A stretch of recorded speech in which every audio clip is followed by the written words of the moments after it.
You are the seer, some fancy pants prophet who's basically the universe's unpaid intern stuck babysitting a giant, moody black monolith called the Beacon. This thing is so extra that it wakes up one day at the Tower of Babel, it yawns and starts spewing anomalies like it's auditioning for a sci-fi horror flick. It's a fast-paced, action-packed dream where you're dodging shadowy creatures, gods, or just normal dudes, and chaining combos so flashy you'll feel like a disco ninja at a rave party. All this while you're jumping through time much like in Reverse 1999 in an active effort to stop humanity from turning into cosmic toast. You're aided by dozens of incredibly diverse, not for the sake of filling a quota or checking a box, but because they are genuinely applicable to the timeline that they're from and the setting that the game is in. They're beautiful characters with deep, complex personalities, not tropes meant to appeal to as large a demographic as possible, and I appreciate that. With this in mind, with such a diverse cast of characters featuring entirely unique combat styles, weapons, and forms of utility, who should you be pulling for? Who are the best and worst units? That is what Papa Stix is here for. I've played the game numerous times, I've spoken to the devs, I've done sponsored content on it, so I feel like I'm more than qualified. I'm gonna go ahead and break this tier list down into several different categories: S, A, B, C, and D. S being the characters that you don't want to miss, and D being the characters that you do. I also have a beginner's guide for those of you that are interested. Be sure to check that out so you don't start the game off wrong or miss something important. Now let's jump in. There are 4 characters in the S tier: Arishan, Nanna, Viola, and Zero.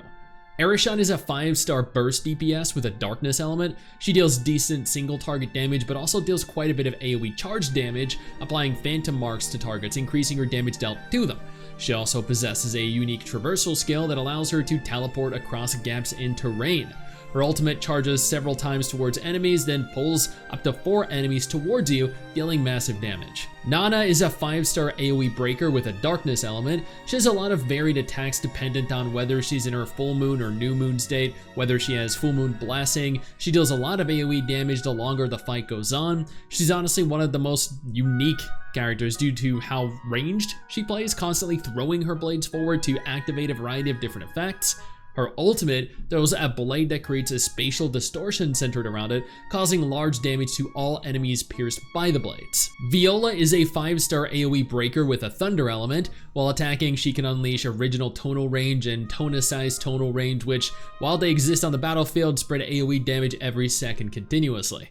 Her ultimate unleashes 2 electric nets that ensnare enemies, dealing massive damage to every enemy it touches. Zero is a 4-star buffer supporter with a light element. She deals quite a bit of damage in spite of her focusing on the support role, with the ability to increase her entire team's attack for 20 seconds. Her ultimate charges upward and deals a ton of damage to all enemies within the surrounding area upon her descent. There are 6 characters in the A tier: Asti, Florence, Lita, Logos, Ming, and Ting.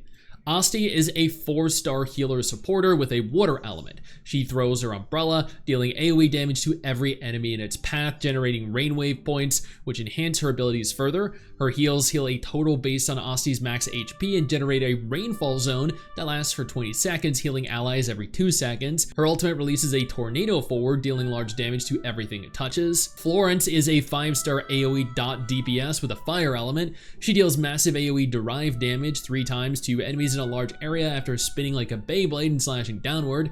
She also throws her great sword forward, dealing AoE damage and knocking all enemies back. She can lunge forward and penetrate targets after throwing her sword. Her ultimate swings her sword, delivering 3 enormous area slashes. Licha is a 5-star single target DPS with a thunder element. He utilizes a berserker gameplay style. He generates battle will as he fights, but he gradually continues to lose HP over the course of the battle until he reaches 55%, after which he ceases to drain his own HP. After generating 100 battle will points, he activates Super Saiyan, gaining a boost to his movement speed and dealing AoE charge damage. There's honestly a lot of complexity to this character specifically. He's probably one of the most difficult to understand and master. His ultimate summons after images that attack enemies with every hit from an after image, restoring 10% of his total HP. He's honestly kind of insane. Logos is a 5-star dot healer with a light element. She, along with Nanna, are my personal favorite waifus in the game. Not only are they both incredibly powerful, highly unique, but they're both absolutely stunning. She's a very interesting character. She can fight, but She can also summon notes that follow and attack alongside allies, dealing chase damage to enemies and at the same time healing allies every 0.5 seconds. Her ultimate isn't anything fancy, it just deals a ton of damage while flying all across the area. Ming is a 4-star AoE breaker with a fire element. While attacking, she generates candle shadows, which after consumed, summons flames around her for 10 seconds, dealing chase damage to all enemies every 0.5 seconds. Interestingly, she also links enemies together by soul thread, with both enemies sharing damage among each other. Her ultimate summons a lamp ghost that deals damage to enemies in front of it. Qing is a 5-star AoE DPS with a water element. She's a fast attacker, hitting an enemy in her path, dealing enhanced damage. Activating Abyssal Calm allows her to perform a circular AoE on the spot, dealing enhanced damage. Hitting enemies transforms her abilities into powerful AoE enhanced damage that strikes all enemies within a straight line. Her ultimate leaps into the air and then slashes downward, releasing a wave of water. Before we go any further, I do want to take a moment here to thank all of my incredible patrons over on Patreon and my YouTube channel members who allow for me to continue to do dedicated videos like this every single day. You guys are absolutely phenomenal, and I genuinely cannot thank you all enough for the support. There are 5 characters in the B tier: Ozzy, Enki, Hafe, Ninsar, and Shamash. Ozzy is a 4-star support debuffer with a darkness element. Ozzy's relatively unique in so that she fires a rocket launcher that marks enemies with arrow wound, causing enemies to take double damage. She also deploys drones to bombard enemies in a designated area, dealing enhanced damage, resulting in a large explosion. Her ultimate causes an orbital cannon to strike down every single enemy in the immediate area, which is honestly kind of sick. Enki is a 4-star debuffer breaker with a water element. He's a very basic character. He deals regular attack damage with both his abilities, sending energy orbs flying forward that have a chance of exploding, dealing AoE damage. His ultimate throws an expanded energy orb, after which he leaps into the air, causing it to explode and deal additional damage. Hefe is a 4-star anomaly support shielder with a fire element. She jumps around a lot and deals damage depending on where she lands. She sets up a forging zone, which when triggered, deals a small amount of damage, but increases all party members' damage resistance for 20 seconds, stacking up to 5 times. Her ultimate swings her hammer around, followed by a charge strike on a target. Ninsar is a 4-star support shielder with a darkness element. She's a little more unique than most characters, utilizing her golem to attack. She has a focus on AoE damage, both her and her golem. Upon casting her second skill, she activates a 15-second barrier that grants allies a shield based on her max HP that refreshes every 2 seconds, so long as the ally remains within the barrier. Her ultimate commands her golem to unleash a charge strike that deals massive damage in a wide area. Shamash is a 4-star DPS tank with a light element. He can block attacks with his stone tablet. After generating enough rage and a successful block, you deal a large chunk of enhanced damage. He also throws his weapon ahead of him, running through enemies, dealing damage to the target's hit.